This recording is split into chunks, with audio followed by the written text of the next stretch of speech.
Without Losing Your Cool is back, and this season is bigger and better than ever. Why? Because we are talking about real shit to help you cope with this beautiful, messy thing called life. You do not want to miss a thing. Guys, this is Jordana Goldlist, and welcome to the Without Losing Your Cool podcast. Crazy how we met. We were at an event. We were guests at a table, and Jordana was there, and I thought she was instantly cool. I'm a huge fan of tattoos. And I was like, who is this girl? And then the hosts of the table goes, that's Jordana Goldlist. She is a defense criminal attorney. And I immediately was like, what? So welcome. I have so many questions for you. Thank you. Thank you for having me. Yeah, it's a good thing we both shop at the same stores and end up in the same table. Yes, for sure. No, for it sure. was so cool. It was a great night. It was a great night. Yeah. It was actually a women's empowerment evening, and it was for female entrepreneurs, and Yes. they were giving out awards for women kind of going above and beyond and out of their comfort zones, which this is what Without Losing Your Cool podcast is all about. It's really about unbecoming the societal norms that are put on us as women out in the world and who we're expected to be and present ourselves. So I love that. Very cool. Great mandate. Great mandate. Well, and you are like top of the club. Okay, defense attorney. Yes. What? Yes. No, for real. Like, okay, so what you guys don't know and you wouldn't know is we have the same birthday. We're both June 1st. So there's 4 of us right now in the room. Yeah. So anything can happen. But I'm so fascinated because as a Gemini, June 1 birth, like I know who I am and I'm super black and white. I try to live more in the gray because I think it's healthier to be a little bit more center in the way we think and the way we see the world, because I think there are valid points from both sides of any situation. I think we're seeing that now specifically in politics. It's pretty wild out there.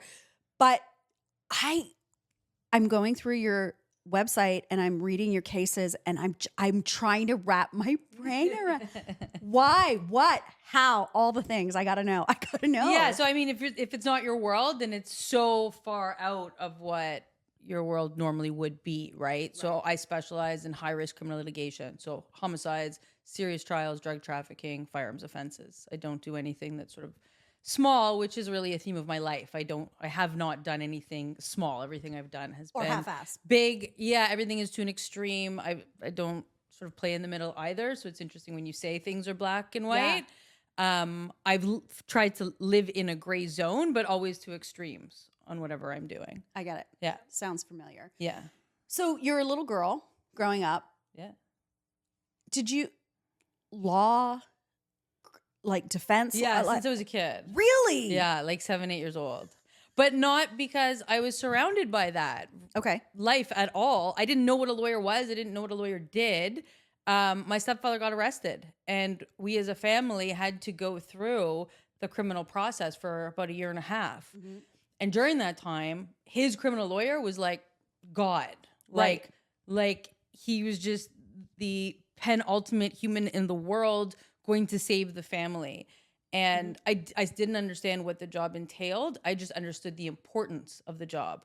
I knew that when the phone rang and it was the lawyer on the phone, and back then phones were not cell phones. Phones were attached to a wall. And if you were lucky enough to have one that had a name that could come up on a little screen, you knew who was calling. So, someone who would see it would yell, "The lawyer's on the phone." Okay. And it was like the whole house stopped.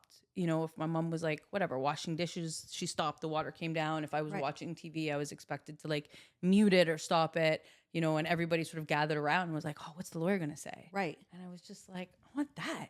I want to call someone's house and be so important that everybody stops to hear what I have to say in a very meaningful, impactful way. I understood that. I understood, the allegations. We didn't believe them. We knew they were tearing us apart, tearing him apart. And so we went through that. And in the end, he was successful.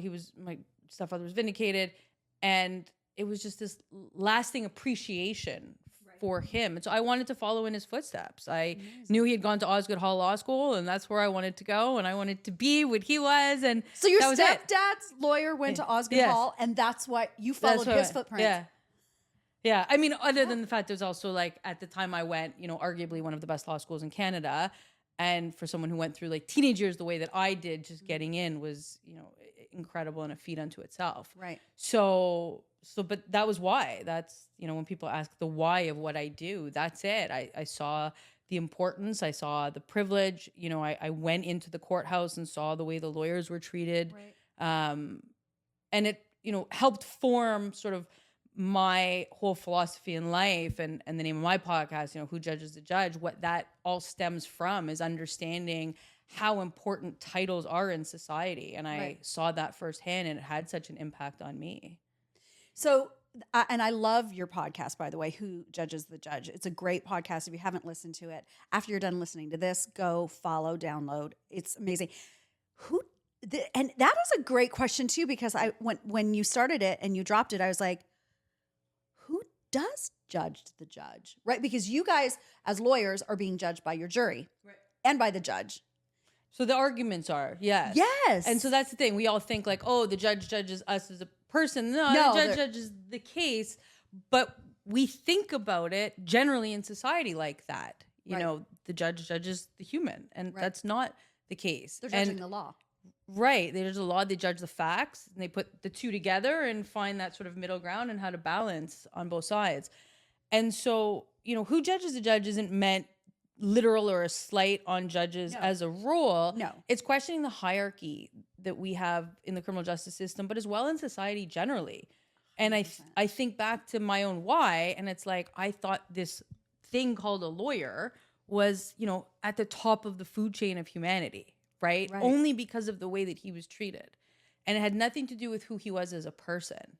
And then I went through a very tumultuous time in my teens and met lots of lawyers and lots of judges and lots of police officers that were real pieces of shit. I don't know if I can say that on your podcast, but like, we say all the things on the podcast. So like real pieces of shit humans, like horrible human beings. And I was like, I bet you this guy fucking walks into a courtroom the way that my stepdad's lawyer did and holds himself with such esteem, and everyone in his life thinks that he is, incredible as a person, and I know that he isn't.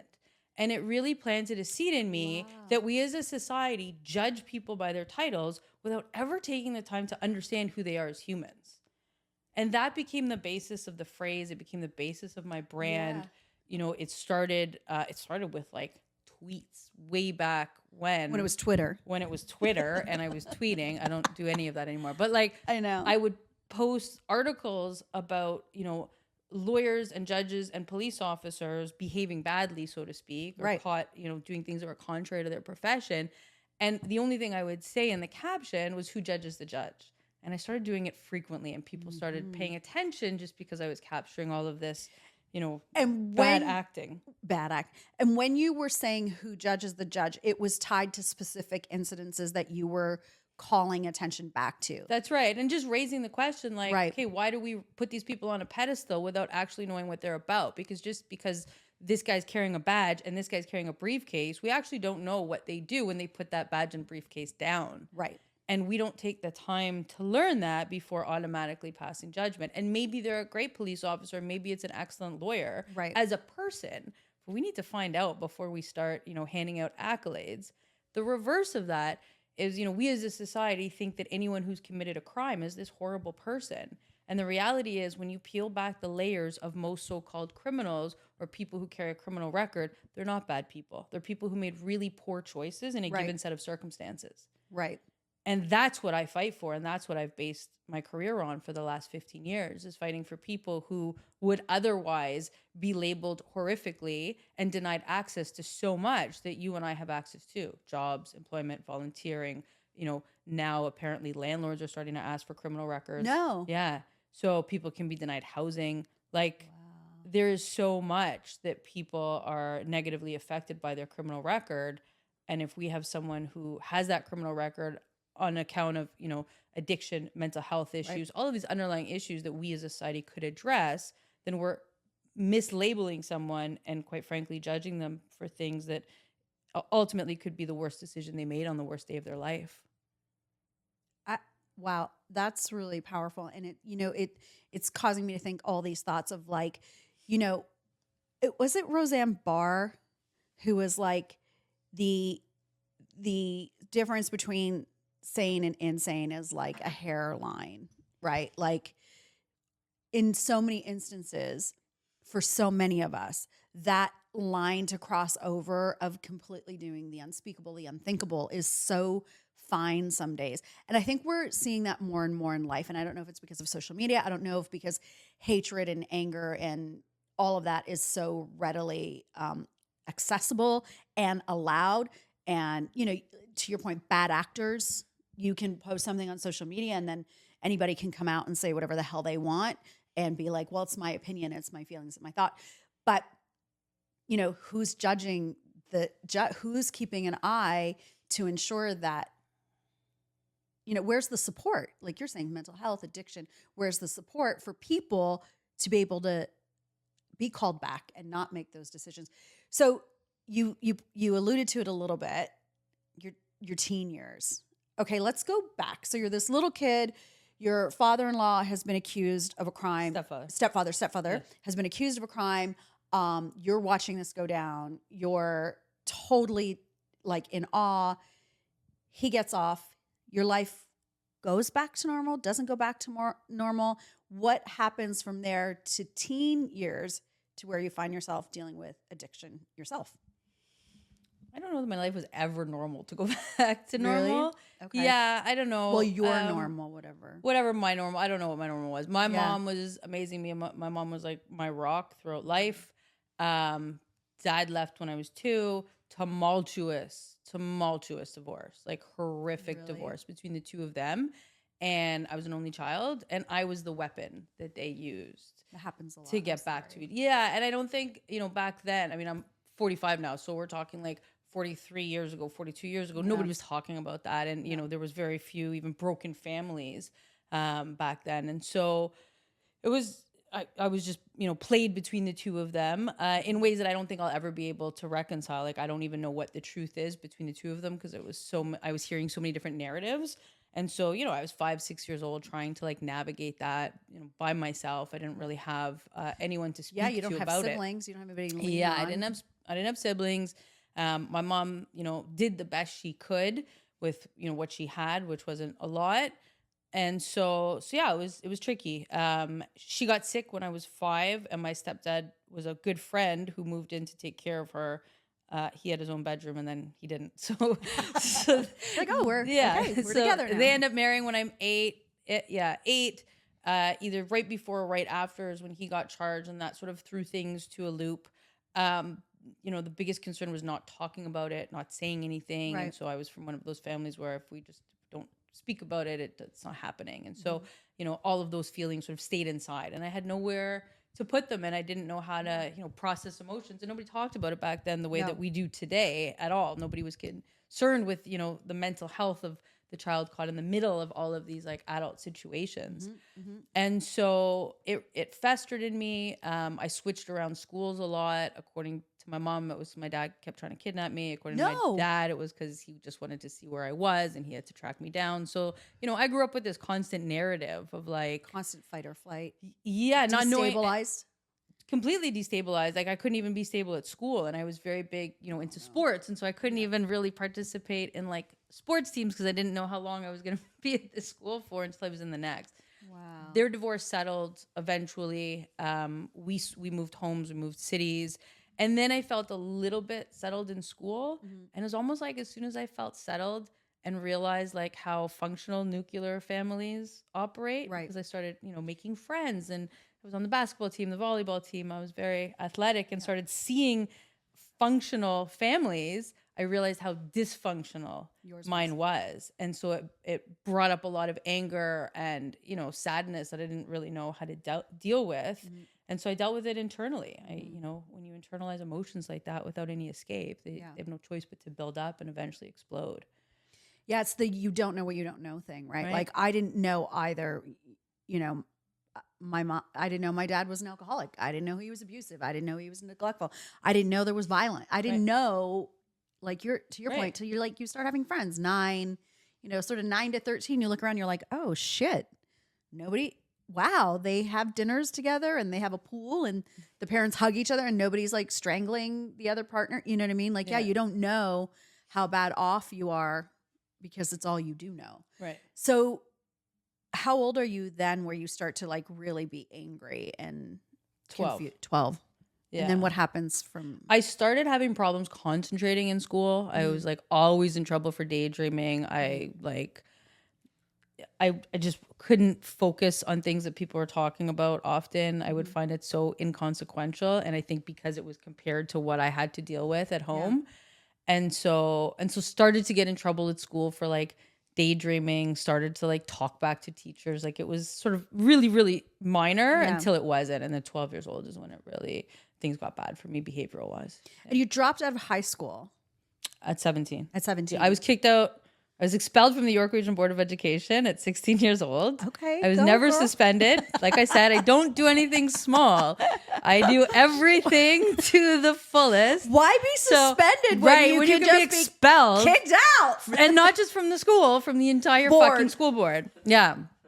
So Jordana's like, okay. yeah. So 16, I get expelled from the entire school board, despite the fact that like on the basketball team, on their volleyball team, and a straight A student. Like I didn't struggle in school when I did the work. I did the work very well. I just didn't really want to be there. So what? I was a drug addict. So I was At 16? Yeah. So when did you start doing drugs, using drugs? So using drugs, I guess. I started abusing prescription pills when I was 13 years old. Where were you getting? I had a psychiatrist. So I started cutting myself when I was 12. And it got worse and worse and worse over the course of about a year. Right. When I was 13, I didn't have much room left on my body, so I started cutting my face. And a teacher called my mom and was like, she needs some real help. So I went to see a psychiatrist, and we're in the middle of Prozac Nation. So here's a prescription for Prozac. Here's a prescription for Ativan. You can't sleep at night. Here's a sleeping pill. So fucked up. So 13 years old on this like cocktail of drugs. And, of course I'm like, curious. So you tell me I only need half an Ativan. It's dangerous to take more. Well, let's see what it feels like to take more. So then I take more. Yeah, you're like, and then I started mixing it with vodka. I don't need to cut myself anymore. Now I can just control my feelings in a whole new shiny way. Yeah. And so then I was mixing Ativan and vodka, and then I was like, oh, I wonder if it's different with gin. And like, I don't know. I'm just sort of 13, 14 playing around. Still 13. Straight A, still athlete. Yeah. Does anybody see this in you? Does anybody recognize that you are screaming? Yes, everyone.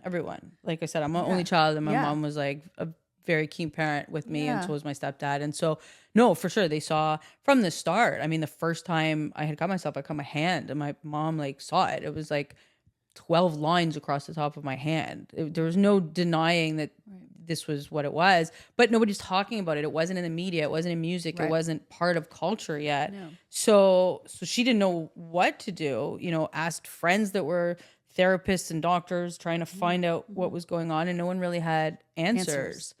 And so, she put on polysporin and some Band-Aids, and off I went. Yeah. But it escalated, within a couple of weeks. She was having to take me to the emergency room for stitches.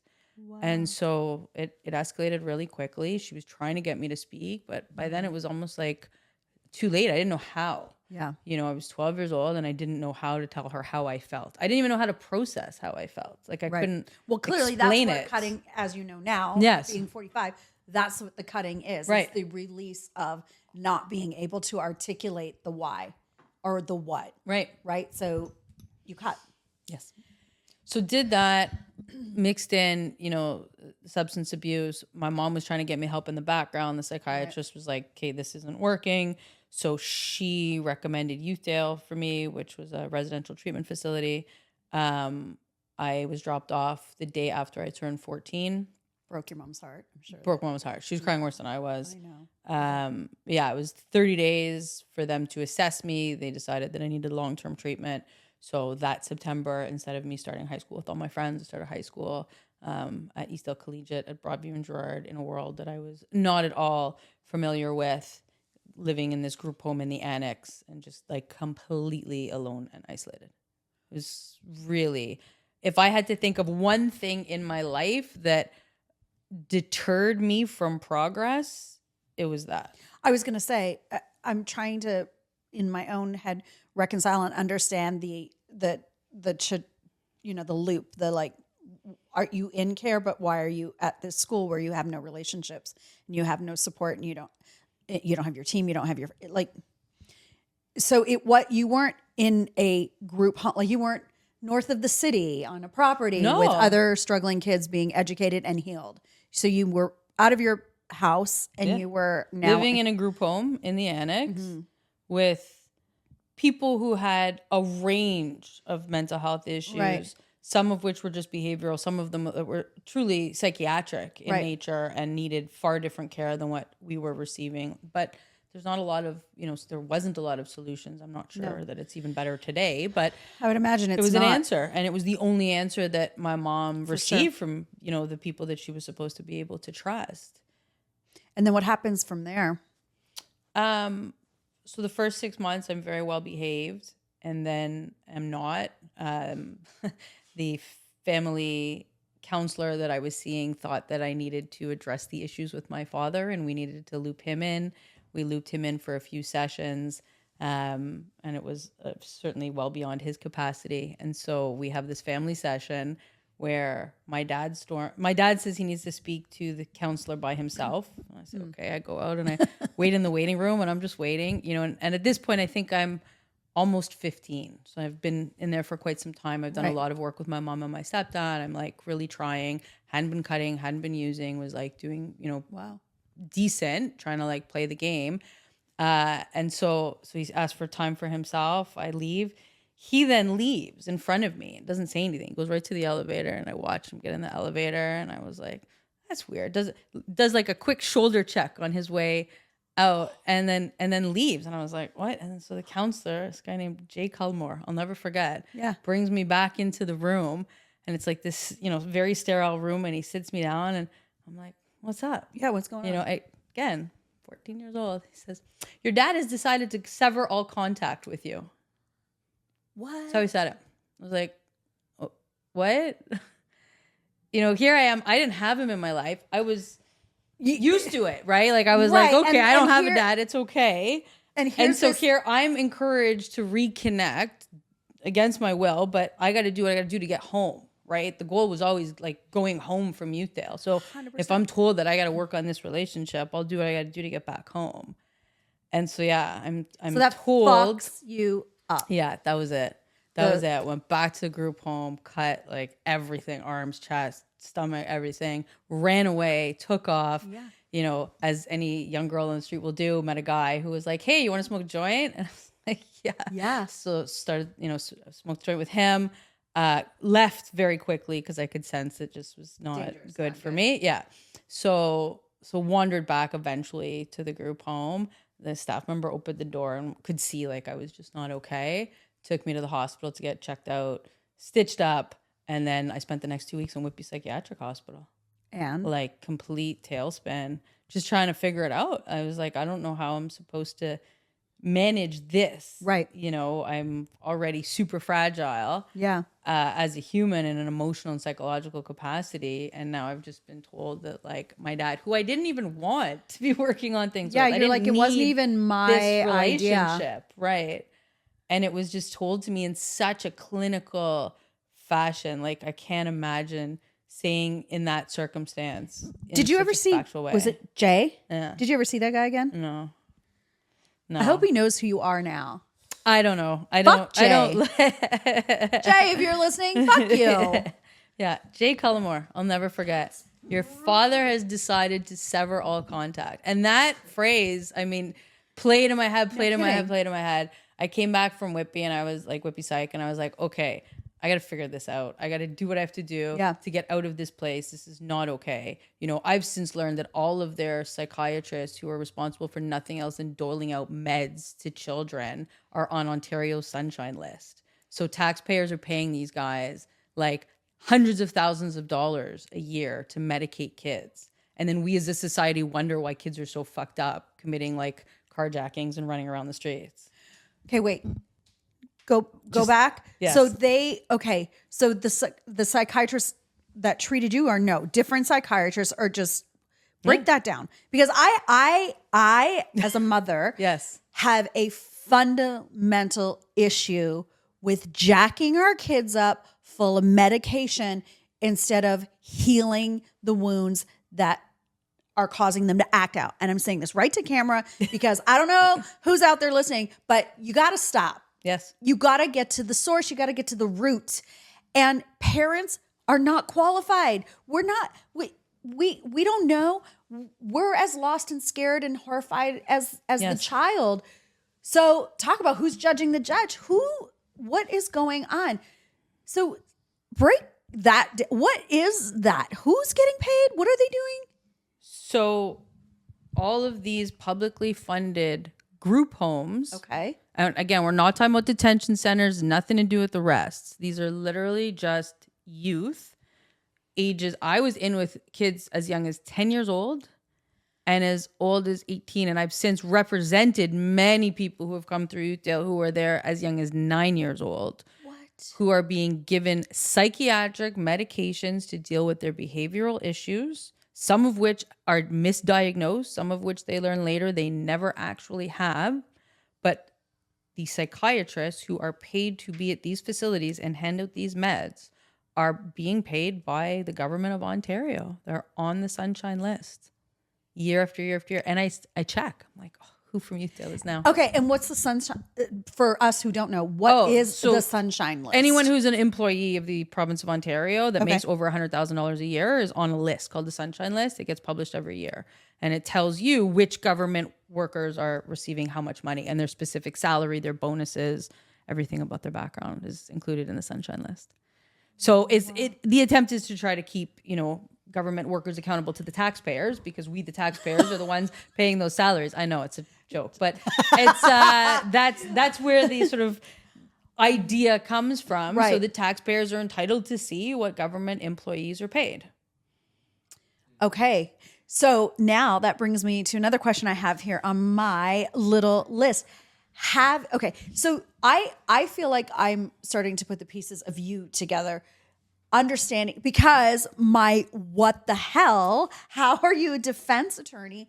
It's all coming because you, as a young person, had nobody who was watching out for you, who was seeing you for you as Jordana, but seeing you only as the Jordana acting out, the Jordana asking for help through her behavior and actions. So I guess I'm starting to understand your why. That's the seed. So that's where it starts. That's where it starts. And then I'm also seeing all the kids around me. And, don't forget, I'm fortunate enough to have my mom and my stepfather who really care about me and are there like every step of the way. And I also have, extended family that really cares for me. I had grandparents in my life that I was super close with, aunts and uncles, cousins. Like I had family, and in the group home, I'm with kids. Some of them have nobody. They have nobody to advocate for them. We talk about throwaway kids, and I was seeing them. And because I'm living with them, I get to see not only their bad behavior, but also see how, if I'm in a bad mood or I've had a bad day, they come over to try to cheer me up. Right. There's some good there that I'm witnessing from a different perspective. And so I've always kept those lessons with me.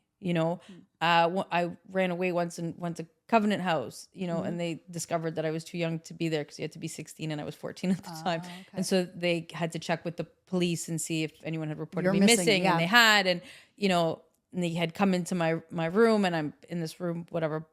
And I'll never forget, they're knocking on the door, and they're like, we know who you really are. You've got to go back to your group home tomorrow. Your mom's going to come and pick you up in the morning and take you back. We've notified everyone, so everyone knows you're okay.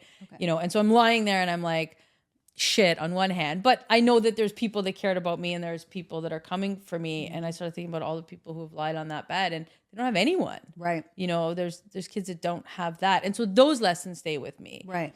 And then, of course, Youthdale spits me out with the same problems I had because I just discovered that, if I can smoke weed and get the same result as when I'm cutting myself. And so I leave Youthdale with a drug dependency that explodes upon release. I go back to living with my mom. I go back to my home in Richmond Hill.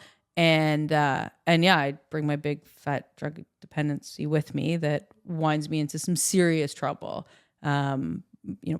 By the time I was 16, I was smoking crack. I fell very, very quickly. It took about a year for me to go from weed to full blown cocaine addiction.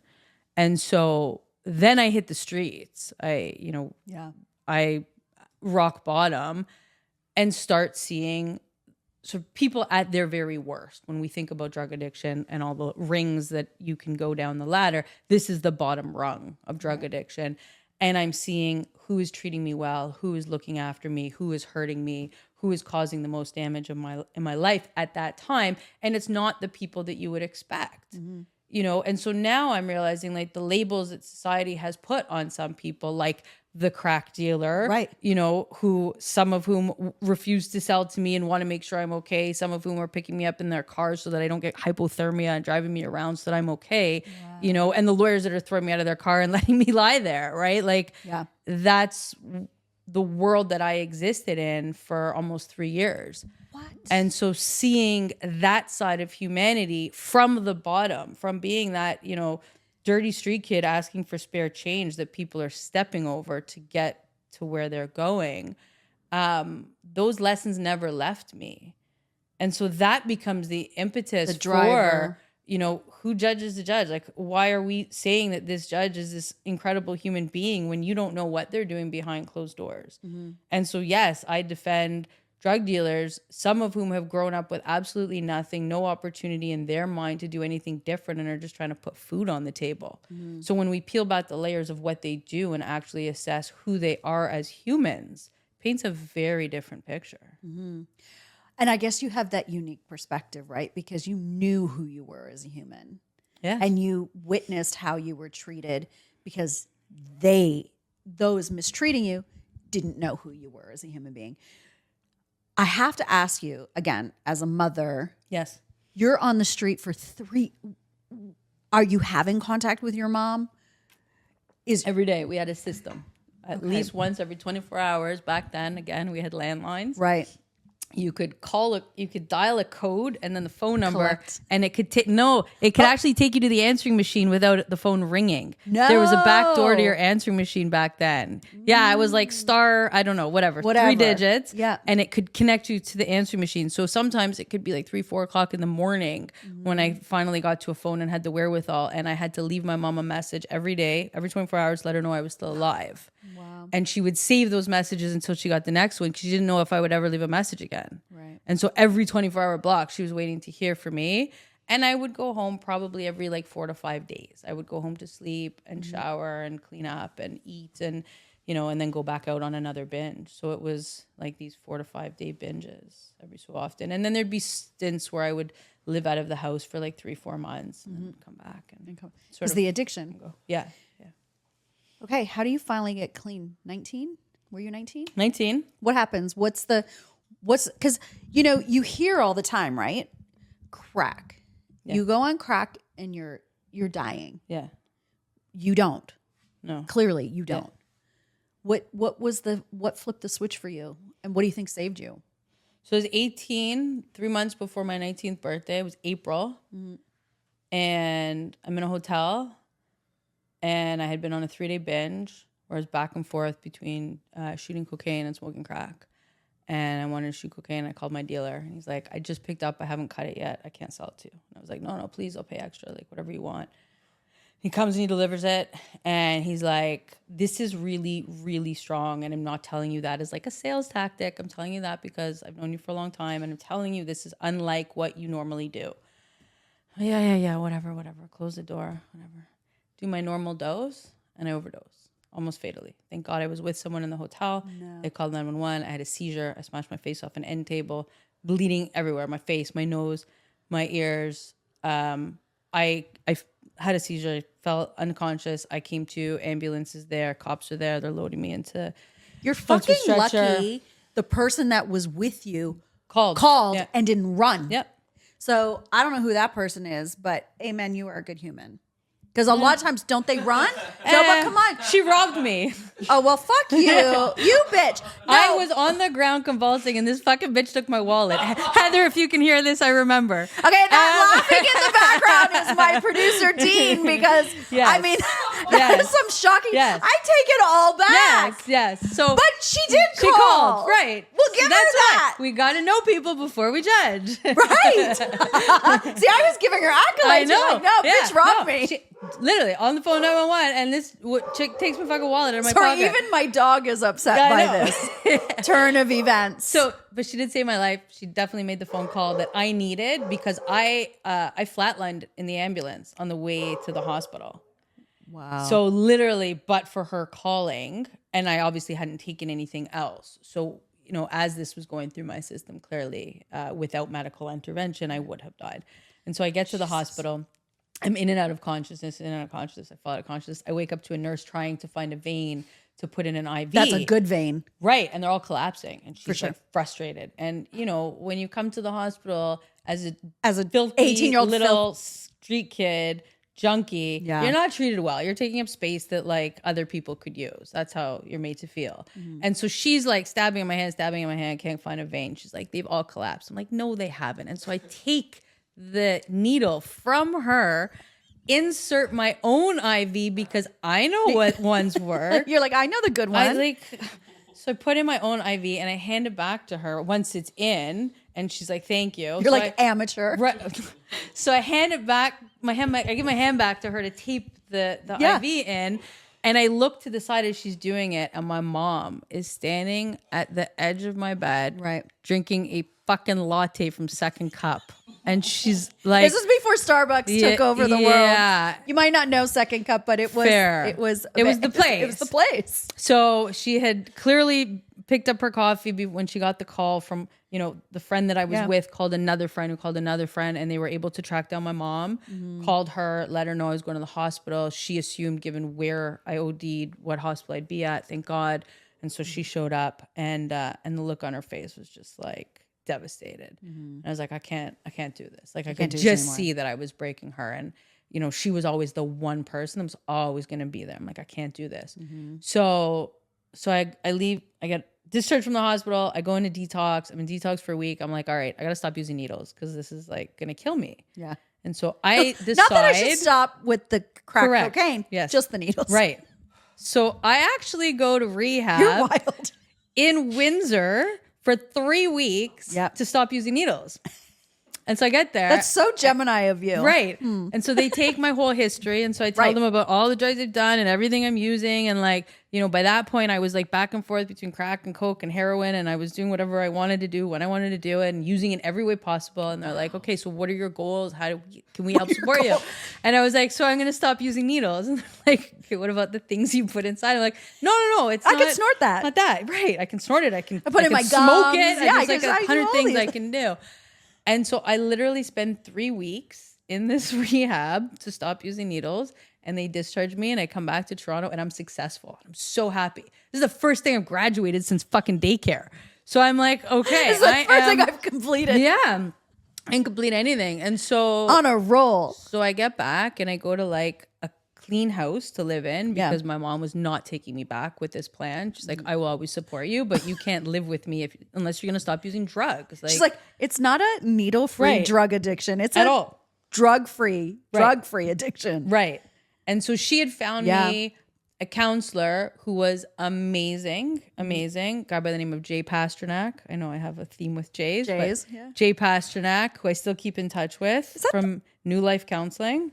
I know Pasternak family. Yeah. So Jay Pasternak he wanted me to go to a 6-month rehab program called Grant House. And I was like, I am not doing that because I think they want me to stop using drugs.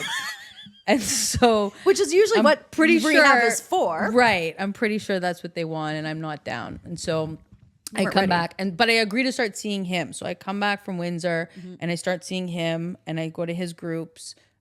Just to help, with harm reduction, which is a big buzzword today. And my version of harm reduction at 18 years old was not to use needles. So anyways, it fails miserably. Within a month, I'm smoking crack. 2 weeks later, I go on, a crack binge. I end it with heroin, and I'm shooting heroin. And so I come back into this safe house that I'm living at. And this is now just after my 19th birthday. I want to say like 3-4 weeks after my 19th birthday. And I took a look at myself in the mirror after this, and I was so disappointed with myself. It was the first time that I was disappointed in my own drug use. And I was obviously like not happy with where my life was at. For sure. But when you're in it, you don't actually do much self-reflection. Right. And so you don't take a step back and think like, where am I at today? Your whole mind is focused on how to get your next hit. How do I survive this circumstance? You know, how do I get out of this? And so when you're in survival mode, you don't really spend a lot of time thinking about the circumstances by which you're trying to survive. Right. And so for reasons I can't understand, I took a look in a mirror and I was like, whoa, I'm 19 years old. I weighed 90 pounds. I was gray from lack of sunlight, lack of nutrition. Well, and your organs are dying. Oh, I didn't know it at the time, but I Right. was literally in liver failure. I had contracted Hep C. So I was literally unwell in every sense of the word. Right. And for the first time, I saw myself for how I was. And I said, I can't die like this. I can't do this. This was a break for me. It hit you. You're like, I was like, gonna die. I gave myself permission to do every drug in every possible way except one, and I couldn't even keep that promise to myself. I'm literally doing exactly what almost killed me, you know, save and except this was a different drug this weekend. But Right. I had such an attachment to almost dying and connecting that with needles that the use of a needle for me was enough to be like, I've lost all control. I can't do this anymore, and I don't want to die like this. And I knew I was going to. So is that the first time consciously you were like, I'm gonna die? And so it's a two-parter. Is that the first time that you were like, I'm gonna die? And is it directly related to your near overdose? I guess it's a three-parter. Do you think you would have made that connection if you hadn't almost overdosed? No, definitely not. Because almost overdosing, really, it was like a brush with death. Right. And I knew that I would always try to get that high again because it also was the best high of my life. I've never, even now at 45 years old, I've never had anything that made me feel that good. As crazy as that sounds. And that's why people, today we talk about how people can continue using after they're revived with Noxolin. Well, you're always going to chase that high. It's probably the best feeling you can ever imagine experiencing. So that was the reason I wanted to stop using needles, because I didn't want to put myself in a position where I was going to keep trying to get that high again. And eventually it would have killed me. Right. So that's where it starts. And here I was, you know, call it 6 weeks later, realizing I can't even keep that in check. And that was my breaking point. I went to sleep. I woke up. I showered. I called Jay Calamar and said, I'm ready. Get me into Grant Jay House. Pasternak? Jay Pasternak, Yes. sorry, yeah. Jay Calamar, we're not fans of that guy. Right. And so I called him and I said, I'm ready for Grant House. Get me in, do what you got to do. I give up. And the safe house that I was living in, they did a random drug test on me, which I don't think was random. I'm sure they saw the signs that I had been using. Came back a week later, positive for everything. And they're like, okay, you have a week to leave. And at that point, I was on the waiting list for Grant House. So there was a little bit of shifting. I went to detox for a few weeks, back to my mom's, back to detox. And that September, so about 3 months after I had turned 19, I had a place at Grant House and I was ready. I had a couple slips over the summer that were really awful. I did not use needles again. That was the last time, was when I looked in that mirror and was like, okay, I'm really done. I can't do this anymore. Yeah. But I don't want any of it. It really flipped a switch in me. So something I did know this is that if you're not clean, you can't stay in safe houses, and you can't, like, we have a serious homeless issue here in Toronto. And I know that you can't go into a shelter if you're not clean. Do you, as Jordana, somebody who had this experience, do you agree with that policy? And then Jordana, the criminal defense lawyer, do you agree with that policy? I do agree with that policy. You got to be clean to stay. Yeah. But I think the flip side of that is we need more detox programs 100%. for people who are still struggling to have the ability to get sober. And then we need more safety around the use of drugs. But people have to hit their bottom. Right. You know, we as a society today do far too much coddling. We need to stop that. We need to stop making it so comfortable for people to stay in their addiction, because then there's no reason to leave. You have to be able to hit a bottom, whatever that looks like. But at the same time, you can't tell someone who's just overdose, that there's a 2-week waiting list to get into detox, and detox can't be, 7 days and you need 21 days sobriety in order to go to rehab. How's this person the supposed math to stay doesn't sober? math. The math doesn't math. We need to have a system that actually works for everyone, so that, when you're ready to go clean, there's a safe house for you to go to, or a clean house for you to go to, and you can stay there until there's room in detox. And detox, you can go straight to rehab. Like, it's people that are falling through the cracks of these timelines. Yeah, the timelines. That we do a complete disservice to. And not only to that person, to the rest of society, right? I agree. Because we know that anyone who's involved that heavily with drug use isn't contributing to society. They're taking from society. 2 questions. One, do you think, when you say coddling, in that statement, is coddling, in your opinion, safe injection sites? It's part of it. So what do you think is the alternative to safe injection sites? Like, how do we decoddle, uncoddle? Well, let's stop spending the money on safe injection sites and put it back into, amazing facilities like CAMH. Let's put it into detox centers that allow people to stay for an extended period of time. There's just not enough beds. Yeah. Right. So how can we have a system in which you can stay in detox for, 7 to 14 days, but then you've got to be clean 21 days to go to your rehab program? Where are you supposed to go? Where you go for 7 days. Right. And if it's back out into the same park where Guess the what? other drug addicts are, you're more likely. And that's the problem, right? Like, the basic teachings of the 12-step programs and any other, sort of active program to help people beat addiction is you have to avoid people, places, and things that are going to remind you of use. 100%. So if you allow for someone to enter a shelter who's actively using, anyone who's struggling to not use is going to be encouraged. I'll tell you, the last time I smoked crack, I was 19 years old. I was in Grant House. It was a Sunday evening. I was in my room reading, not bothering anyone, not doing anything. And one of the other residents came in and said, Jordana, I have a real problem. Can you help me? And I said, absolutely. And I was 4 months sober. And I had not been 4 months sober since I was 12 years old. And I'm 19 years old. And I said, what's your problem? Of course. How can I help you? She holds open her hands. She's got $40 worth of crack. She's like, I don't know what to do with it. And my brain went, we have to flush it. And my mouth went, well, we have to smoke it. And so there we are in the washroom, the 3rd floor of Grant House, smoking crack.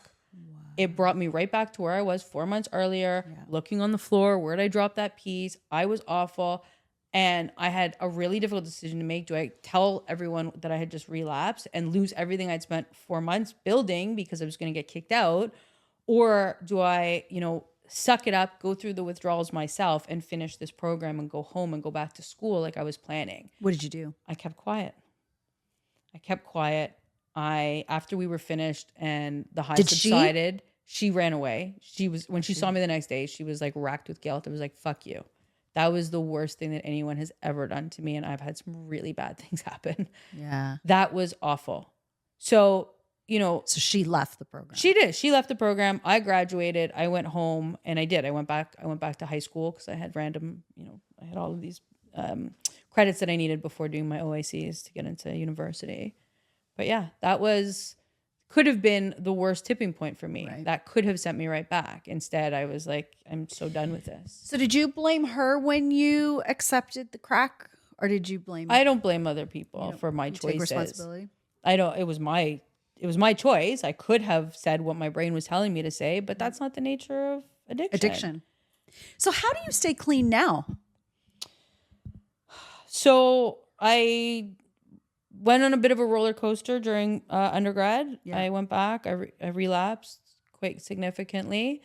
And undergrad is while you're pre-law school? Or? Yeah. So graduated from Grant House at 19. Sorry, I didn't go to university. Home. I had babies at 19. Yeah, no, all good. All good. What is undergrad?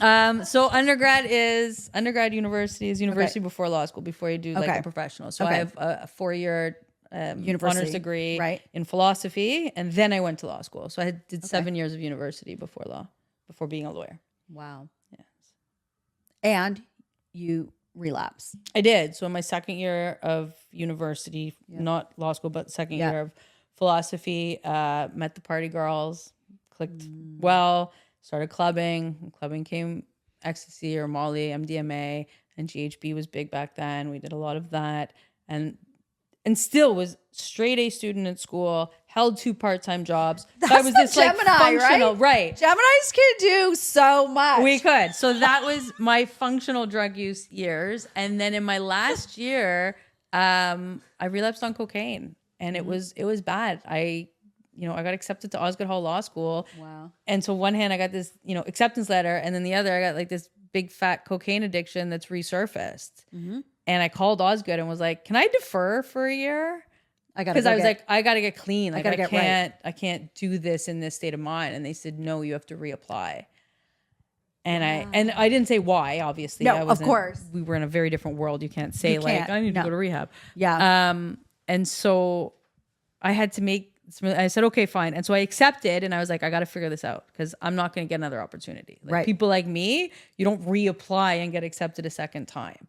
So I went another few months trying to manage the cocaine addiction. I couldn't manage the cocaine addiction. You're like, I'll just do it on the weekends. Yeah, that didn't work. So a few weeks after my 25th birthday, again, I had another night where I had one of these moments like I had at 19. And I was like, okay, I got to pick a life. You can't straddle do this. I can't do both. These are 2 worlds that I can't live at the same time. And I know where one leads because I've already lived that life. And that was really like the opener for me. I'm like, I don't know where this life leads, but I need to try. And if I fail, I know I've tried. You know, if at the end of the day, law school chews me up and spits me out, I can always go back to hustling. I can always go back to drugs. Like that shit's going to be waiting with open arms. Even now, if I really want to live that life, I can leave this one. Yeah. But I've just now spent the last 20 years building a beautiful life that I can't imagine going back on.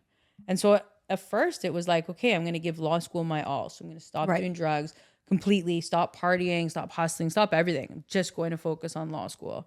And that's all I did. And, I finished the first year. I'm like, oh, I can do this.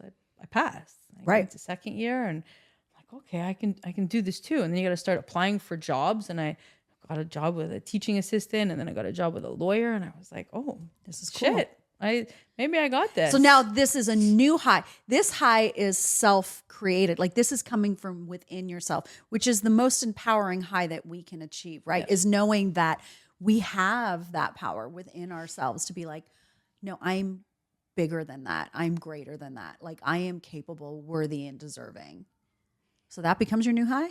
Yeah, I don't know. Or am I being romantic? I don't know that I would have framed it like that. It was more like, I can do this and I can have a better life. Yeah. And then it became, I was in my second year of law school and I was listening to the people around me talk about, potential clients and how they were. And I was like, I'm sure people thought differently, but nobody was expressing it. Those that were speaking, I could tell, were like private school educated elites who had grown up, in this different world. And I was like, they don't even understand the world that they're going to be helping and helping people through. And I was like, I can make a difference for people. I fucking love this. Yeah. Like I could cry right now. No, I'm just because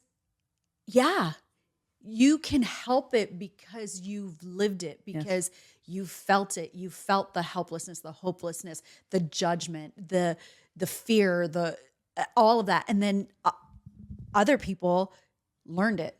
Yes. They read about it. They were educated in it through studies and cases. You are like, guys, I get this. And I think that's why you're probably one of the top in the country. Yeah. Yeah, it's the connection to people. And so then it became twofold. I was like, okay, I can help people in a different way. I can understand people in a different way. And then I can also sort of bottle up my life experience from like 12 to 25.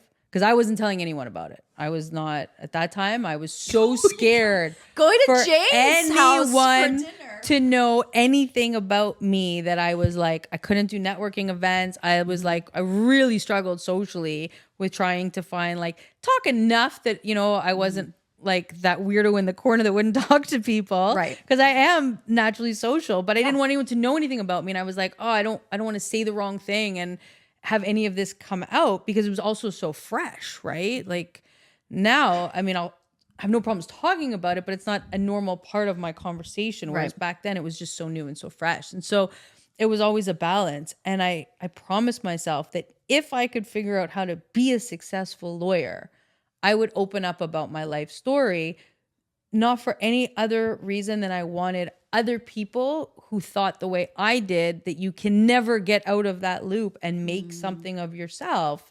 I want to be an example you can. And I wanted to be able to lead by that, because I didn't have anyone that I could look up to and be like, oh, if she could do it. You know, the best I had was like Courtney Love, who had just come clean. And I was like, oh shit, if Courtney Love can do it, if she can get sober, I can get sober too. But like, you know, she wasn't going on to be a lawyer and be in this professional world that, you know, I saw as being ultimate respects. Right. The lawyer. Right. God calls on the phone. Yeah. So those became my motivation. Your drivers. I was like, I can do this. And if I can do this, other people can do this. But if I can do this, I want to be example that other people can do this. So that really became the new high. And then it was also making my family proud, right? Like my mom told people I was at law school. Like they were like, you could see the pride. They're like, is this a clone of Jordana? Is this the Jordana that we know? Yeah. Your mom's like, yeah, this is my girl. Yeah. And so with every success, you know, being able to make my mom cry, my grandparents are Holocaust survivors. So for them to have a grandchild that's a lawyer is like, you know, amazing for them. And so here I was finally able to do something that gave them some joy and, you know, could give back for what they had sort of contributed to my life throughout my life. Wow. So that became the high. Those became the high. So your grandparents are Holocaust survivors. They see you graduate law school? Yeah. My grandmother's still alive. She's 95 years old. Go, Grandma. Yeah. Also Gemini. We're 50 years and 1 week apart. June 7th. Way. Yeah. Yeah. Go, Bubby. Go, Bubby. Yeah. No, she's a force. Yeah. Yeah. Yeah. How? So yeah, she's still alive, but my how grandmother, remarkable. as well as my grandfather, they both saw it. They were there for me to not only graduate law school, get called to the bar, start my career, like, yeah. And now be you. Yeah. Be who you are. Yeah. That's beautiful. Thanks. See, and So those are the new highs. As a Gemini, I know how important that is, how much that means to you. Yes. So way to go. Thanks. That's beautiful and Thanks. incredible and awesome. So all of that going back to the law school, the Silver Spoon kids who are becoming defense attorneys. Also, are there clients who come to you that you are, and it's an absolute hell no, I won't take your case? Yeah. That always has been. So I started my career in civil litigation, believe it or not. Really? Yeah. So when I was looking for articling positions and I thought about criminal law, my mother begged me, please, you've been a criminal your whole fucking life. Can you just not? Please. Please. And can you give it a rest? Yeah. And she's like, I just need a break. I love you, but like, I just need a break. I'm proud of you. Yes. But and I listened, and then, you know, at the time I was dating someone who didn't want me around the life anymore, which also made sense. Didn't want me to be tempted, you know, people, places, and things. Was just like, you know, stay away. I was like, okay, you know what? Let me try civil litigation. I knew I wasn't built for the corporate world. It's not who I am. I can't, you know, push papers for 23 and a half hours a day so that someone else can take credit. It's just not how I'm built. So civil seemed to be in the middle for me. I found a great firm. They took me in. They taught me everything. It was a beautiful atmosphere to be in. I learned so much about how to be a lawyer. I don't regret those years. I articled, and then my first 2 years were in civil litigation. But it just wasn't who I am. Right. And I knew that, and I was feeling this, like, you know, pull between me. I was doing good work and getting good work, but I wasn't satisfied. You know, I didn't have that inner satisfaction in the work I was doing. It wasn't nearly exciting enough. It wasn't exciting, but I also knew that the people that I was helping, you know, yes, they needed help, and it was employment issues. And, you know, I got called in 2008 when the world exploded financially. And so I was dealing with a lot of like wrongful dismissals and a lot of like real estate deals gone bad and business disputes. So you're like, wow. Right. But I was like, yeah, I want to help, you know, that throwaway kid that ends up in the system, because he's part of that revolving door. And that's, you know, that's where I felt the affinity too. So I made the switch, and my interview to work for my first, you know, my first criminal law job, my boss tested me and says, you know, is there any crime that you wouldn't defend? And I said, yes. And he was like, really? And gave me this like concerned and super intense guy, right? So he was like leaning forward, really? And it was like, I don't know if he was expecting me to say like, I don't know, something horrendous, like murder or something. And I was like, I don't want to do any case involving a crime against an animal. And he started laughing at me because his whole practice was like gangsters. It was all like murder and drugs and guns and things of that nature. And he was like, sorry, what? And I was like, I don't want to defend anyone who's hurt an animal. That's my cutoff. And he was like, so I've been doing this for 30 years and I've never had one of those cases. You have nothing to worry about. And I was like, great. Okay. I accept the job. So I took my first shot and I've never, ever defended anyone who's hurt an animal. I've maintained that for 15 years. Under a law firm, you don't really have a choice in what files you get. So I was given anything. But since I've had my own practice, I'm very, very specialized. So I don't take on sex assaults. I don't take on most impaired drivings. I've done a few over my years. I don't love them. I don't really do frauds. My focus has consistently been for the last 10 years, homicide cases, drug trafficking, firearms offenses, serious violence, home invasions, things of that nature. And you defend, because, you know, I got to tell you, one night we were sleeping here in this house where we're recording at 4 a.m. and 3 guys tried to get into our house for our cars. So those are the kind of guys you defend? Yeah, but you say those are the kind of guys, and we as a society need to look at why. Why are people doing this? I would like to know why too. Right? Those are my cars. Right. Like right. I get it. them. Trust me. I'm like, this is my cars. house. Yeah. I know you have a McLaren. We got to. We're gonna talk cars. Yeah. I'm like, this is my house. These are my cars. What the fuck do you think? Let's talk about it. Right. Let's talk about it. So you and your neighbors, I'm sure, get together and are like, oh, why do all of these kids carry guns? Right? Because like that's what we're seeing in the news day after day after day. All of these, you know, and I say kids, but like 14. when I meet any male between the ages of 16 and 30 now, I assume they are armed. That's how prevalent guns are amongst that well, demographic. my husband, we're, you know, liberal for the most part, you know, in our thinking and open-minded. I still like you. It's okay. I know. Well, we lived in California. I'm getting to so we lived in California and we were like, school shooting, like all this stuff you hear about in the US.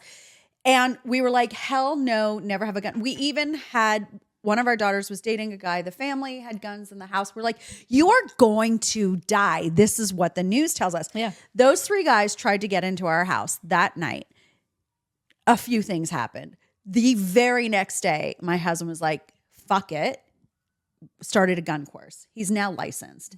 He now can, you know, has guns. I'm a legal gun owner. I know. I've been sport shooting for 10 years. Yeah. So I know you're a legal gun owner. Yeah. So it's amazing how much your thinking changes. Because obviously we're conservative because my husband is successful and we're in that stupid, crazy high tax bracket. So I say we were liberal thinking, but you just need Then you woke up. Then you wake up and you just, because one hand you're like, no, the government's going to protect me. The laws are going to protect me. And then, but here you are, my friend who I respect, who I think is a fucking badass. And the same guys I now have guns because of, you protect them. Break it down. So, I mean, there's a lot to unpack there. I mean, I don't know if we have enough time. The liberal government is completely lying to society when they, you know, do things like ban legal gun 100%. ownership in order to keep people safe. It's asinine. Yep. Thank God, you know, police associations, and I rarely agree with them, but you know, here is one area that we definitely converge on.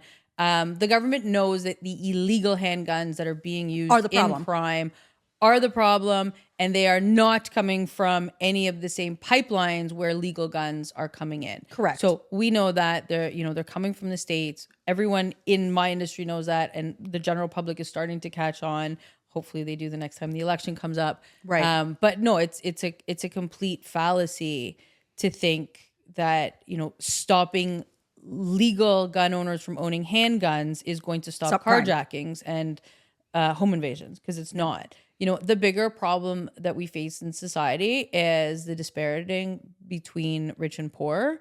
The majority of kids that are being used in home invasions and carjackings are not actually the ones profiting, certainly not from the Not carjackings. at all. They are getting paid used. They're very, pawns. very little money. They are. And oftentimes, because if they're under 18 years old, they know that they're not going to serve much of a sentence at all, if anything. And so they're being used. And, you know, the bigger question I always ask people is, why aren't we looking at why a 15-year-old feels like he needs a gun in order to keep himself safe? As a society, I know. we want to point the finger and be like, oh, you're a criminal, we should lock you up, you know? And this is where I differ from a lot of right-wing politics as well, right? Because conservatives are like, oh, we're too lenient and we've got this catch and release system. Well, the catch and release system, and we hear that phrase often, you have to understand these are people who are presumed to be innocent. Even if they're caught red-handed, the state has an obligation to prove the allegations beyond a reasonable doubt. And so they should, because too often, and any time is too often, we have people who are genuinely innocent that are wrongfully convicted. And so the burden needs to, and so the burden needs to rest on the state at all times, period, full stop. So if someone's just accused of a crime, the notion is that they need to be released on bail because they're innocent until the Crown proves guilty, which is at the end of the case. Right. The bigger question is social. It's not actually criminal. It's why do we have a society in which children feel like they need to arm themselves? Why are we living in a world in which kids feel that the only way that they're going to be successful and have all the things they see on social media is by stealing it? Right? Why have we precluded them from entering the workforce in a meaningful way? Mm-hmm. Right? And so for those kids who aren't, going to be the beneficiaries of trust funds and the greatest wealth transfer in the history of the world that we're going to see in the next 5 years, that's a real problem. Mm-hmm. There's kids coming up that they see what others have that they will never have access to.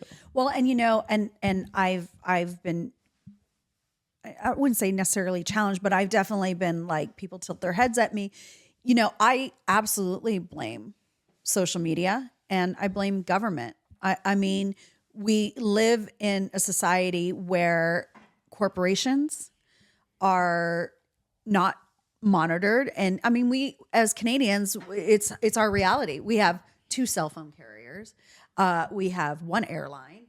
You can't literally penalized if you're just trying to step ahead. You want to travel because travel is one of the greatest blessings and gifts that you can have in the world. And these kids can't even go to a school where they're safe. Right. And it's you're like living in communities where everyone around you, and it's also, that sort of group mentality, right? If nobody appears to be getting out, how can anyone think that they can get out of that scenario? Right.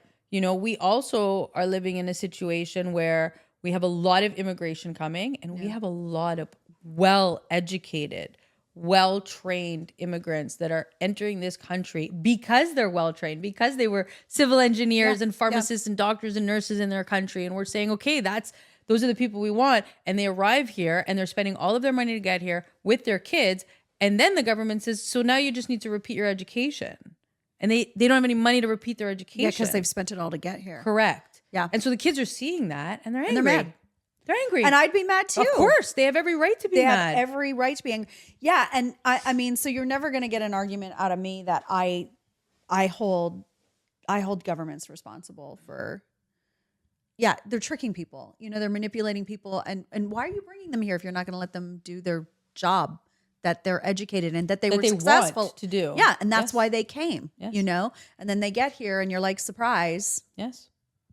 It's awful. Yeah. So we've created a generation that's very, very angry, very frustrated, understandably. And we don't have the proper resources to support on the back end. When you think about it, we spend on average, depending on which province and which jail, but on average about $100,000 a year to house someone in a federal institution, which they will go to if they're sentenced to anything over 2 years. So any sentence in Canada over 2 years means the person serves their time in a penitentiary.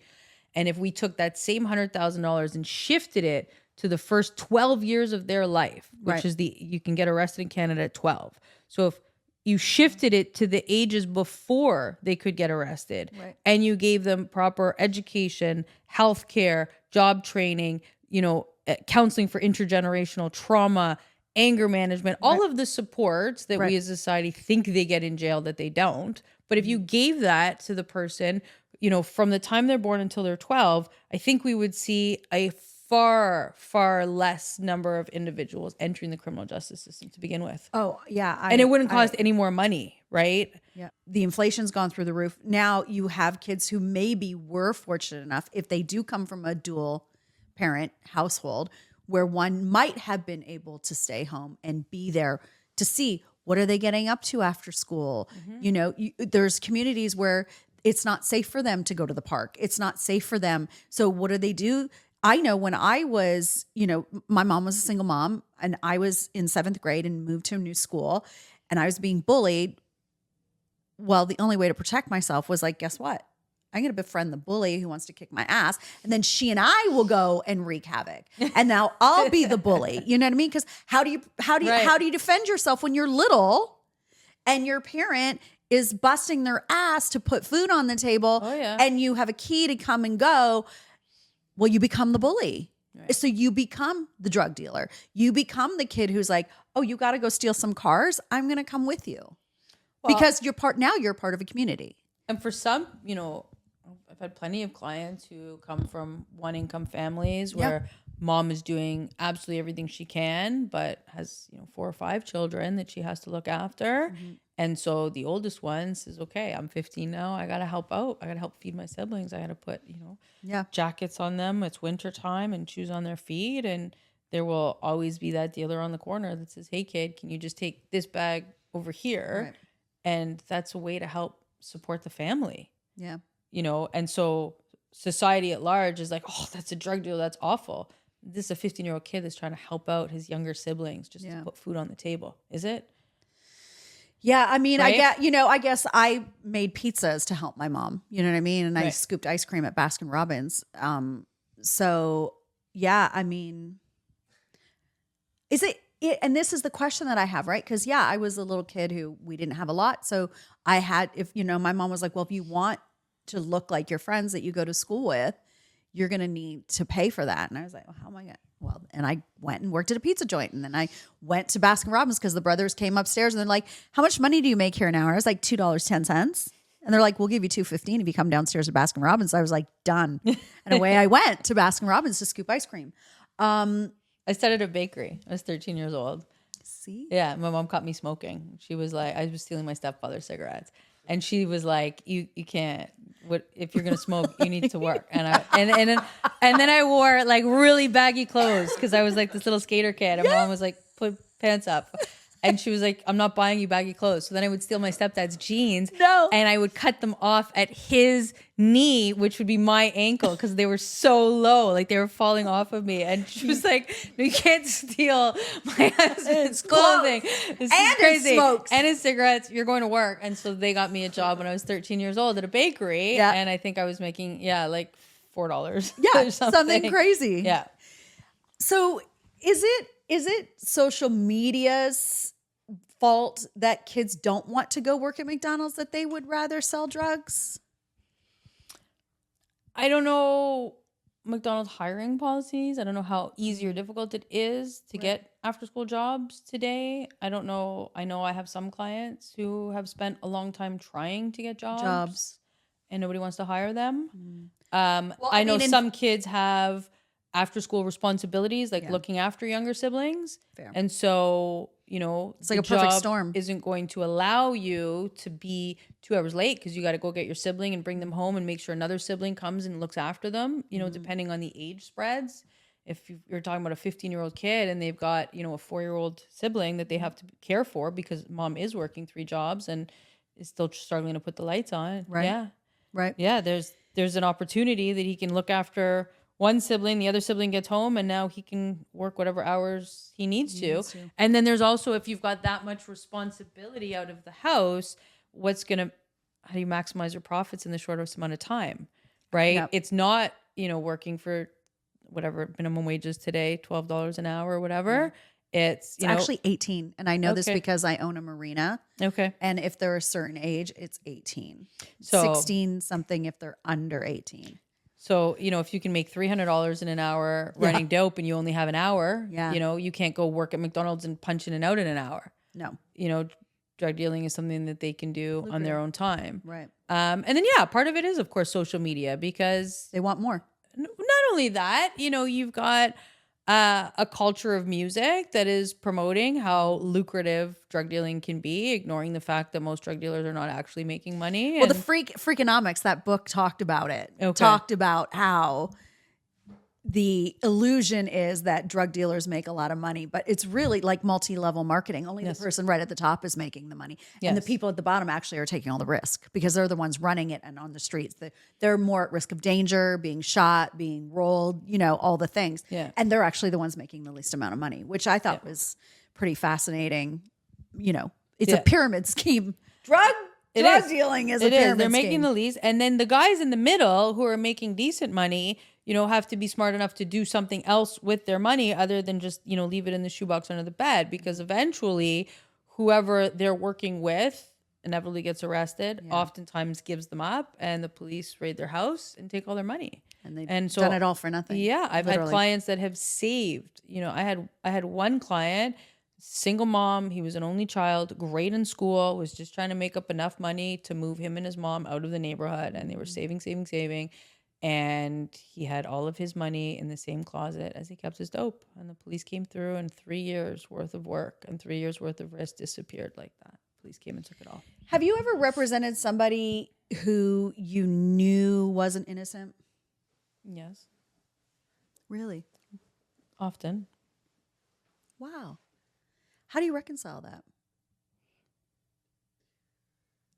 Well, if I was only going to represent factually innocent people, I wouldn't have a job. Really? Yeah. Interesting. Yeah, I mean, my job is not to, again, judge people on what they've done and what they do. My job is to make sure that the police do their job and do their job properly. So a lot of my time is spent challenging police conduct. There are situations in which the Crown would not be able to prove allegations against people. And again, it's back to sort of the basic principles of our criminal justice system, which is at all times, no matter the circumstances, the Crown bears the burden of proving the allegations against the client and accused person. And so we, as criminal defense lawyers, put them to the test every single time, no matter what the facts are. But it's not my job to filter out who's innocent, who's guilty. For me, my first question is, what are you charged with? In what city are you charged? Right. That's how I filter things down. And then I meet with people to make sure, because normally the cases that I'm doing are taking, 2 or 3 years to complete. So I consider them long-term relationships. Wow. I want to know that I can work well with the client and they can work well with me. Are we comfortable? Do we speak the same? Are we on the same page here? And not everyone is, that's a personality thing. And I tell people, like, listen, if you don't feel comfortable talking to me and I don't feel comfortable talking to you, then I'm not the right lawyer for you. Right. I have a brash style. I have, the way that I sort of deal with people is probably not no bullshit. everyone's. You're like, I've seen enough bullshit. I got no time for bullshit. Yeah, I don't need bullshit, but I'm also very, cut to the point, and I don't want to have to tell someone every day and assure them that I'm working on their case and everything's going to be okay. And I don't do a lot of hand holding like that.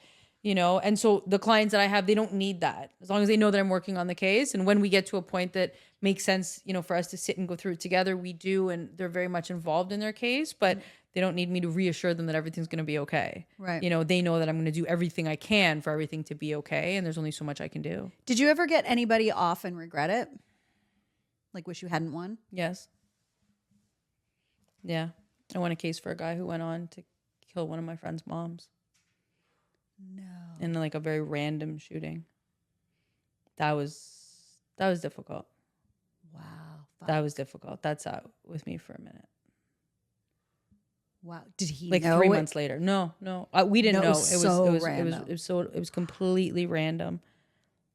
Yeah, it was a completely random situation that I could never have seen, could never have predicted. It hadn't even presented itself. I mean, I can't really get too much into the details, but it was, I had beat a case for this guy 3 months earlier. Like, it was in a very short period of time.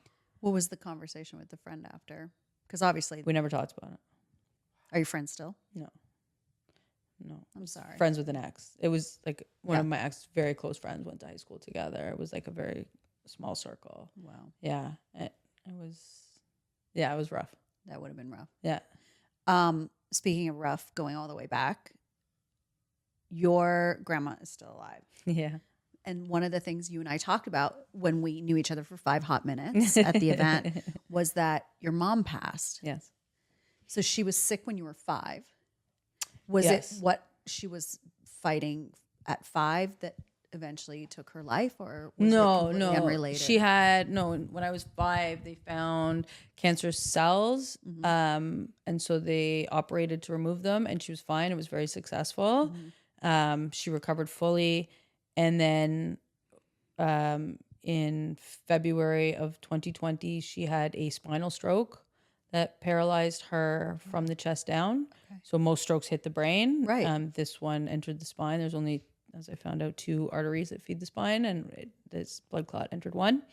So paralyzed her. And then in November of 2020, she was diagnosed with cancer again. And in order for them to remove the cancer, they would have had to cut through muscles that she needed to walk again, if she was ever going to walk again. Wow. And they also had to remove portions of her colon that could not be reattached, and they had to remove her bladder. And so had she gone for the treatment that was available for her to beat cancer, it would have left her completely paralyzed in a wheelchair with 2 bags for the rest of her life. And my mom was full of life, very, very active, very much into like fashion and theater and life.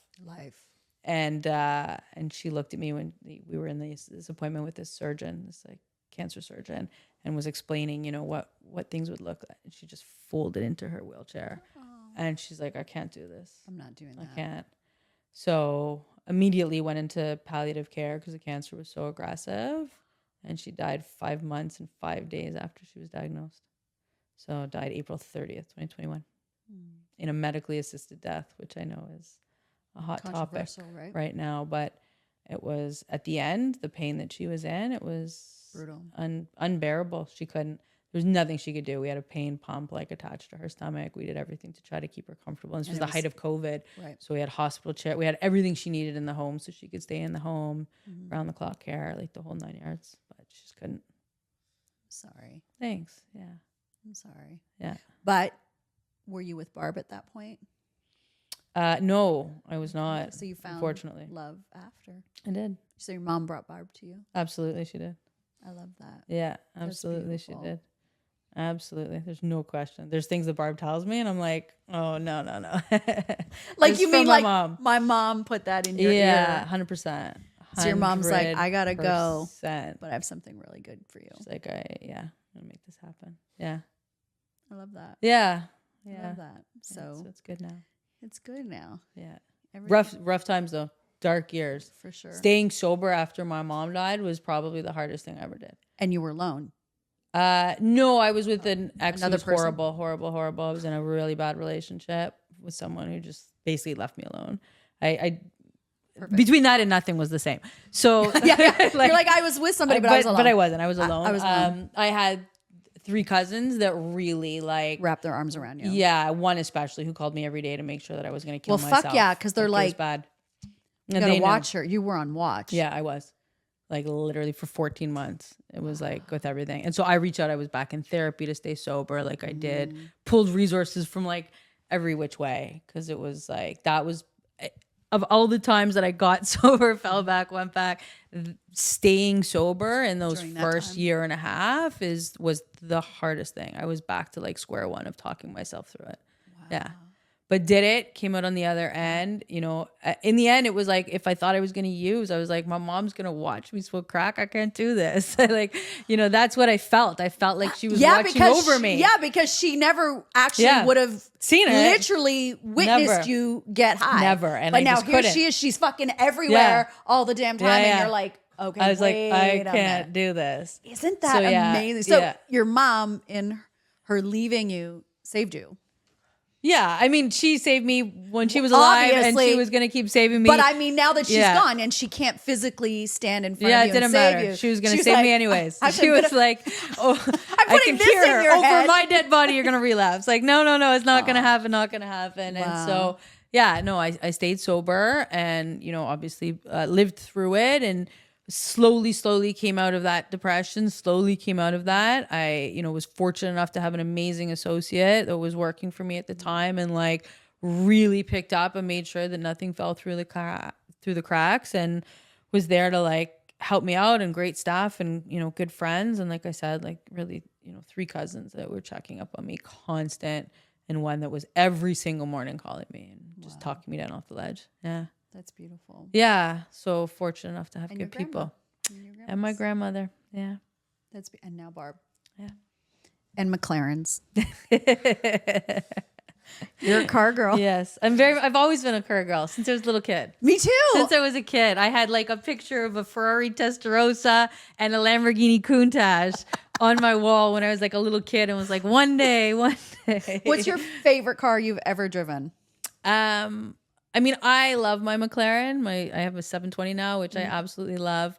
I have always loved the Lamborghini Huracan. So that is still one of my favorites. Okay. Favorite to drive. It's an easier drive, Really? but it's not one for distance. Like, right. It's not really built as a daily driver. The McLaren is? No, the McLaren is. Yeah, the McLaren is a daily driver. Really? Yeah. It's built for like you can be not a daily Toronto driver. roads.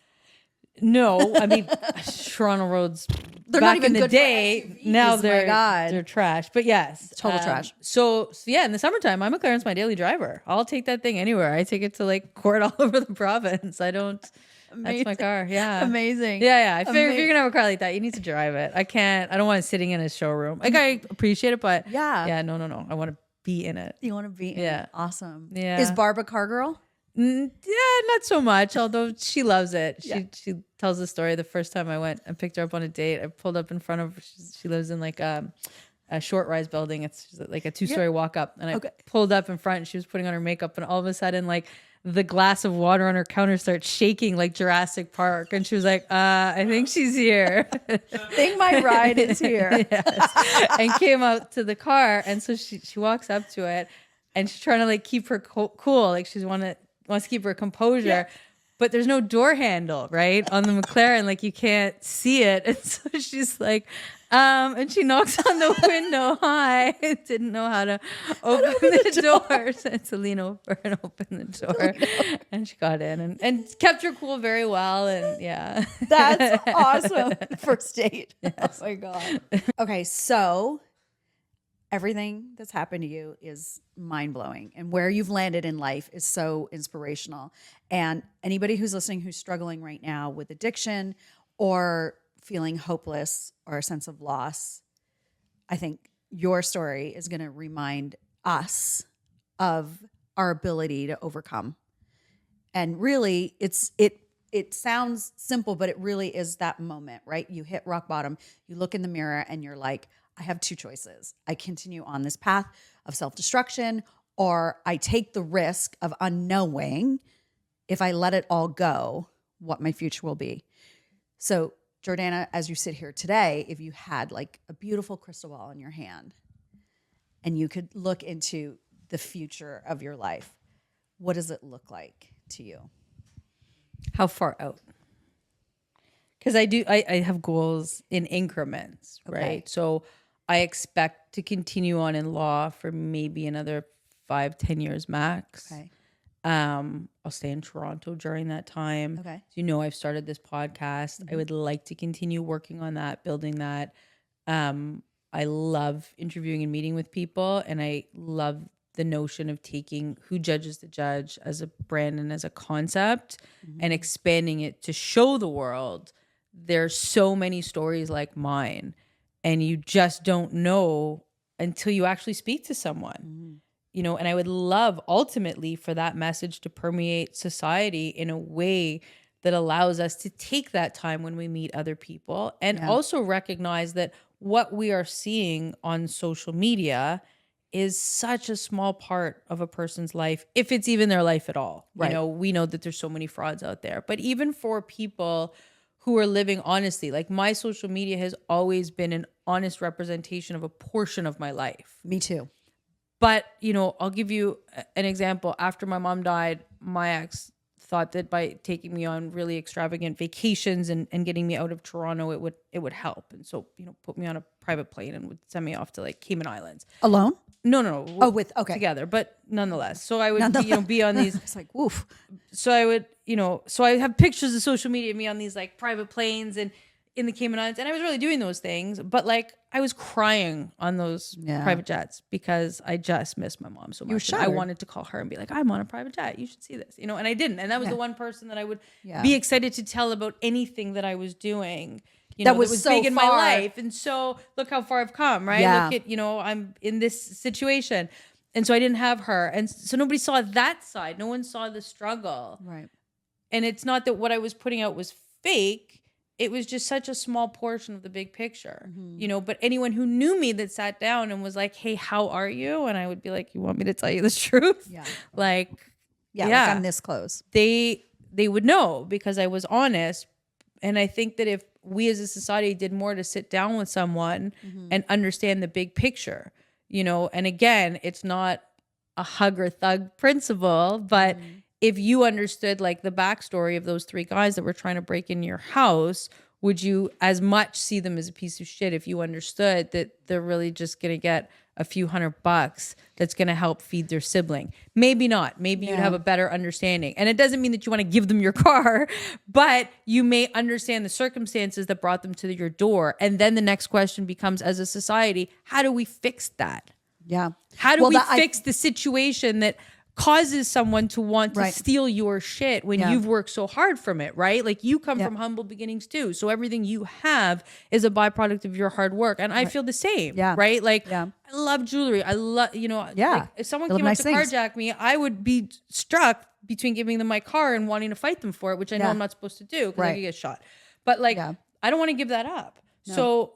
So then it becomes a question of how do we as a society address their why?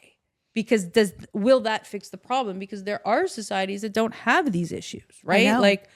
Like we should be holding up Dubai as a perfect example. It's like almost crime free. Well, and do you know that they don't pay income tax? Oh, I know. Is that the why? They have quality education. They have, people can afford to live there. My crystal ball would be if I have everything that I want to have unfold and what I want to accomplish unfold, then it sends that message into society and hopefully to the people that are going to listen and actually act in a way that's meaningful for all of us. And along the lines, I'm setting an example that other people can get out of that circumstance. You're not actually stuck. I love that you came on today.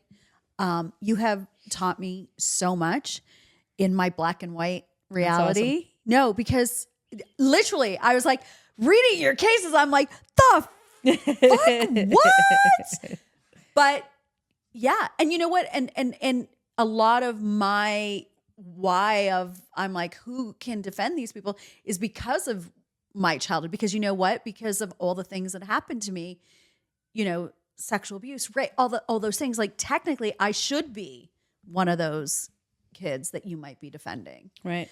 So I guess I've always, from a sense of, I wouldn't say ego, but maybe pride, been like, well, if I could do, but in essence, because these kids and these people that you defend can't do it for themselves, you are doing that for them. So you're giving them their why. You're giving them, here's another chance. That's it. I'm giving people freedom, and what they choose to do with it is their choice. That's not on me. I don't own that. Good. So the hope is that they do better for themselves, and by virtue of doing better for themselves, that has a trickle down effect to everyone around them. And we need to do better by them as a society as well. Absolutely. You're awesome. Thank you. Thanks for having me on your show. This is wicked. I hope you enjoyed that episode, and I thank you for being here and hanging out. If you've missed past episodes, click up here. And if you're not subscribed, you got to click right down here. Get on that, will you?